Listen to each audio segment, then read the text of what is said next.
সুপ্রিয় দর্শক, স্বাগত জানাচ্ছি বৈশাখী টেলিভিশনের নিয়মিত স্বাস্থ্য বিষয়ক অনুষ্ঠান বৈশাখী হেলথের আজকের আয়োজনে। আজকের পুরো আয়োজন জুড়ে আপনাদের সাথে আছি আমি ডাক্তার ইসরাত। দর্শক, তীব্র পেটে ব্যথার অন্যতম একটি কারণ হচ্ছে অ্যাপেন্ডিসাইটিস এবং এক্ষেত্রে জরুরি অপারেশনের প্রয়োজন হতে পারে। আজকে আমরা এ বিষয়ে বিস্তারিত আলোচনা করব। আমাদের আলোচনার বিষয় অ্যাপেন্ডিসাইটিস এবং এর আধুনিক চিকিৎসা পদ্ধতি। এ বিষয়ে আলোচনা করার জন্য আমাদের সাথে উপস্থিত আছেন doctor Riaz Mahmud Babu sir, general colorectal ও laparoscopic surgeon, Dhaka medical college and হাসপাতাল। স্যার, আপনাকে স্বাগত জানাচ্ছি আমাদের আজকের আয়োজনে। জি, আপনাকে ধন্যবাদ। বৈশাখী টেলিভিশনকে ধন্যবাদ আমাকে আজকের স্বাস্থ্য বিষয়ক অনুষ্ঠানে আমন্ত্রণ জানানোর জন্য, এবং সেই সাথে সকল দর্শকদেরকে স্বাগতম জানাচ্ছি আজকের অনুষ্ঠানে। স্যার, আমাদের আলোচনার বিষয় অ্যাপেন্ডিসাইটিস এবং এর আধুনিক চিকিৎসা। স্যার, প্রথমেই জানতে চাই অ্যাপেন্ডিসাইটিস আসলে কি? জি, আপনাকে ধন্যবাদ। আসলে আমাদের যে পেটের ভিতরে আমরা জানি অন্ত্র বা গাঁট থাকে, তো এটাকে বলে লার্জ গাট বা কোলন। তো কোলনের একটা টার্মিনাল পার্ট যেদিকে শুরু হয় যেখান থেকে, তাকে আমরা বলি সিকাম। তো সিকামে একটি ছোট একটি বলা হয় যে ওয়ার্ম লাইক স্ট্রাকচার বা টিউবুলার একটা টিউব লাইক একটি স্ট্রাকচার যুক্ত থাকে, সেটাকে আমরা সাধারণত বলে থাকি অ্যাপেন্ডিক্স। তো যখন এই অ্যাপেন্ডিক্সে কোনো প্রদাহ বা ইনফ্লামেশন হয়, তখন তার নাম হয়ে যায় অ্যাপেন্ডিসাইটিস। তখন আমরা তাকে অ্যাপেন্ডিসাইটিস বলে থাকি। স্যার, অ্যাপেন্ডিসাইটিস আসলে যখন হয় মানুষের কি কি লক্ষণ আসলে থাকে এটার ক্ষেত্রে? জি, ধন্যবাদ।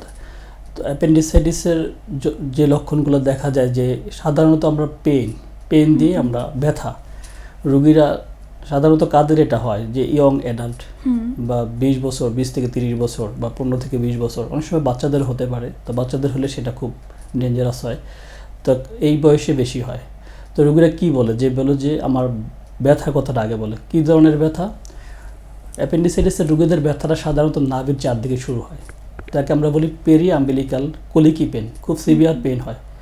তো এই পেনটা পরে শিফটেড হয় কোথায়? যে রাইট লোয়ার অ্যাবডোমেন, আমরা তলপেটে ডান পাশে নিচের দিকে এটা শিফটেড হয়ে যায়। তো অন্যান্য ব্যথার সাথে অন্যান্য রোগের সাথে পেটের আমরা এই শিফটেড পেন দিয়ে ডায়াগনোস করতে পারি যে অ্যাপেন্ডিসাইটিস। তো শিফটেড মানে কি? যে ডান দিকে নাভিতে ব্যথা শুরু হলো, সেটা ডান দিকে চলে গেলো, নাভিতে আর কোনো ব্যথা থাকবে না। সাথে তার কিছু ফিচার থাকে, উপসর্গ থাকে, যেমন রোগীর বমি ভাব হয়, ক্ষুধা-মন্দ দেখা দেয়, এবং রোগীর এরকম জ্বরও আসতে পারে। অনেক সময় দেখা যাচ্ছে অ্যাপেন্ডিসাইটিস যদি কমপ্লিকেশন হয়, পেলভিক অ্যাবসেস তৈরি করে ফেলে, সেক্ষেত্রে রোগী ডায়রিয়া নিয়েও প্রেজেন্ট করতে পারে। এই সমস্ত লক্ষণগুলোই থাকে সাধারণত। স্যার, যখন একজন অ্যাপেন্ডিসাইটিসের পেশেন্ট আপনাদের কাছে আসেন, আপনারা প্রাথমিকভাবে কি কি পরীক্ষা নিরীক্ষা করে থাকেন? জি, ধন্যবাদ আপনাকে।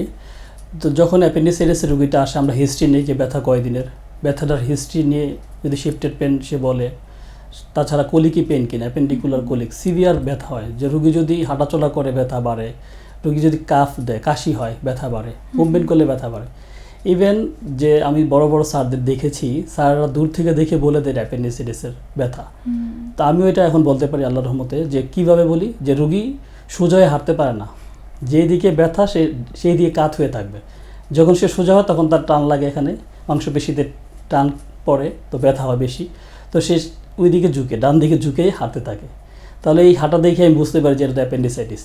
তারপর রোগীকে আমরা যখন আরও কিছু হিস্ট্রি নিয়ে, জ্বর আছে কিনা, বা বমি ভাব কিনা, বা ক্ষুধামন্দ আছে কিনা, তারপর আমরা শারীরিক কিছু পরীক্ষা করি। যেমন রোগীকে বিছানায় শুয়ে আমরা তাকে কাশি দিতে বলি, যে কফ ইম্পালস, কাশি দিলে ব্যথা হয় কিনা, যে লোকাল পেরিটোনিটিস হতে পারে, তখন কাশি দিলে ব্যথা হয়। তাছাড়া আমরা পালপেট করি, রোগীকে পালপেট করে কিছু সাইন আছে, যে আমরা রক্সিন সাইন বা রিবাউন্ড টেন্ডারনেস, এটা ম্যাকবার্নি স্পাইন থাকে, যে এখানে অ্যাপেন্ডিক্সের বেসটা থাকে, ওখানে একটু প্রেশার দিই, চাপ দিলে রোগী সিভিয়ার ব্যথা অনুভব করে। তো এটা দেখে আমরা বুঝতে পারি যে রোগীর অ্যাপেন্ডিসাইটিস হয়েছে ক্লিনিক্যালি।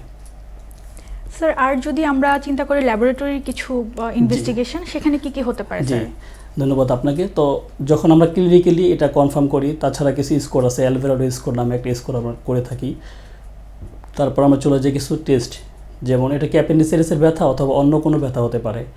এটা ডায়াগনোসিস এবং আদার রোগ থেকে এটা ডিফারেন্সিয়েট করার জন্য আমরা কিছু পরীক্ষা করে থাকি। যেমন মেয়েদের ক্ষেত্রে এখানে ওভারি থাকে, ওফোরাইটিস হতে পারে, সালপিনজাইটিস হতে পারে, অ্যাক্টোপিক প্রেগনেন্সি, যে প্রেগনেন্সি যে জায়গায় হওয়ার কথা সেখানে নাই, অথবা স্টোন হতে পারে, যে ইউরোটেরিক স্টোন, যে কিডনির নিচে যে মূত্রনালী, এইগুলো কিন্তু ডিফারেন্সিয়াল হিসাবে এখানে চলে আসবে।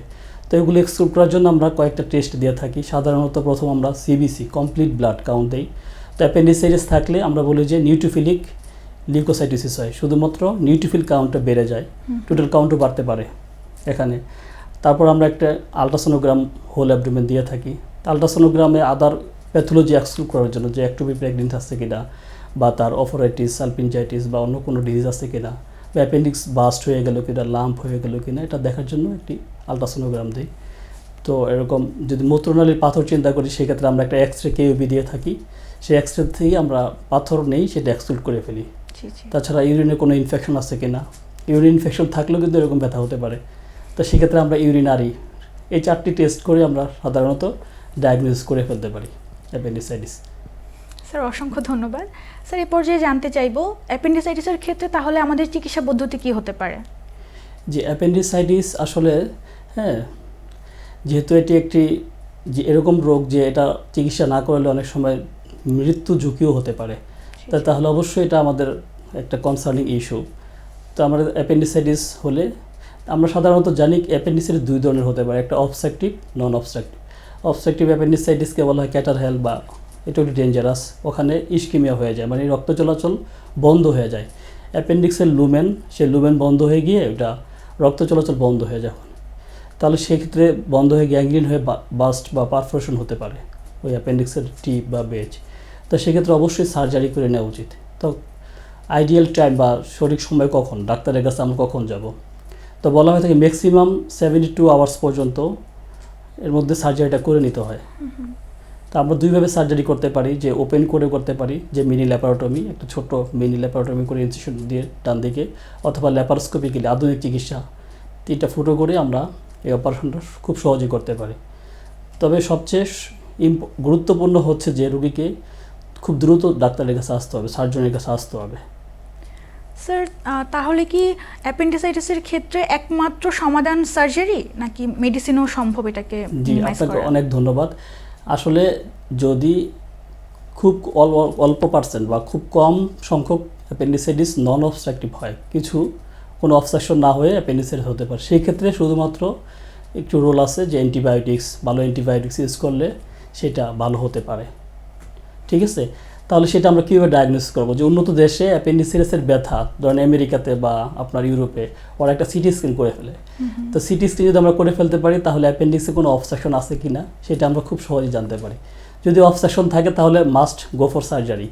আর যদি অ্যাপেন্ডিক্সের লুমেনে কোনো অবস্ট্রাকশন না থাকে, সিটি স্ক্যান দিয়ে আমরা এক্সক্লুড করে নিলাম, তারপর আমরা সেক্ষেত্রে অ্যান্টিবায়োটিক বা কনজারভেটিভ চিকিৎসা বলি, সেটা আমরা চালিয়ে যেতে পারি।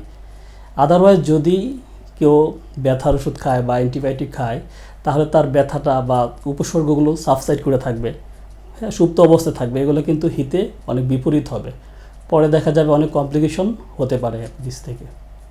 স্যার অসংখ্য ধন্যবাদ। আমরা অনুষ্ঠানের শেষের দিকে চলে এসেছি। স্যার এখন জানতে চাইবো যাদের অ্যাপেন্ডিক্স হয়, অনেক ক্ষেত্রে দেখা যায় যে ওনারা ডায়াগনোসিস হয়েছে, একটুখানি ওষুধপত্র খেলো, ভালো লাগলো, ব্যথা কমে গেল, ওনারা চলে যায় এবং পরবর্তীতে ফলো আপে আসে না। তো সেক্ষেত্রে আসলে যদি ওনারা প্রপার একটা মেনটেন্যান্সের মধ্যে না থাকে ডক্টরের সাথে, সেক্ষেত্রে কী কী জটিলতা হতে পারে এবং অ্যাপেন্ডিক্স থেকে আমরা কিভাবে বেঁচে থাকতে পারি, প্রতিরোধ কী হতে পারে স্যার? জি, ধন্যবাদ আপনাকে। তো অ্যাপেন্ডিক্স যদি আমরা ঠিকমতো সঠিক সময়ে সার্জারি না করি, তাহলে অনেক কমপ্লিকেশন হতে পারে। যেমন প্রথম হয় অ্যাপেন্ডিকুলার লাম্প, 3 দিন 4 দিন 5 দিন, রোগী কখনো সঠিক হিস্ট্রি আমাদের কাছে দেয় না ইউজুয়ালি। তাহলে দেখা গেলো অ্যাপেন্ডিকুলার লাম্প নিয়ে এসে আমার কাছে আসলো, তো লাম্প অবস্থায় সার্জারি করলে তার অনেক সমস্যা হতে পারে। দেখা গেলো তার গাঁট ফুটা হয়ে গেল, মানে অন্ত্র ফুটা হয়ে যেতে পারে, সেটা দিয়ে ফিস্টুলা, ফিকাল ফিস্টুলা, মানে পেটের ভিতর উপরের দিকে তার মল শুরু হতে পারে, এরকম কমপ্লিকেশন হতে পারে। তো লাম্প হয়ে যেতে পারে। তো লাম্প যখন হয়ে যায়, তখন ইউজুয়ালি আমরা কনজারভেটিভ বা কোনো অপারেশন না করে রুগীকে আমরা কনজারভেটিভ থাকতে বলি।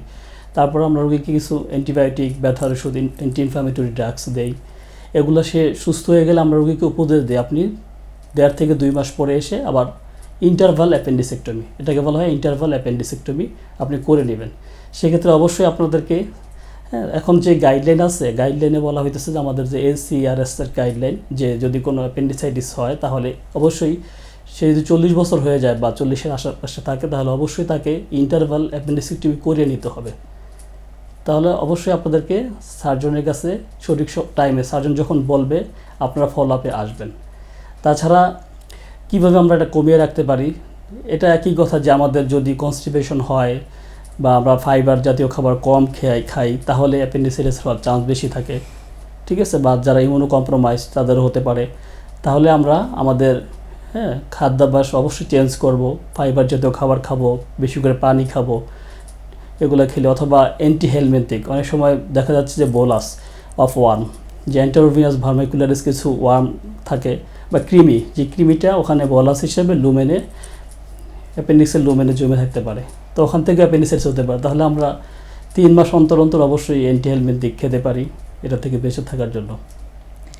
অসংখ্য ধন্যবাদ আপনাকে আমাদের সাথে থেকে এত সুন্দর আলোচনা করার জন্য। যে আপনাকে ধন্যবাদ।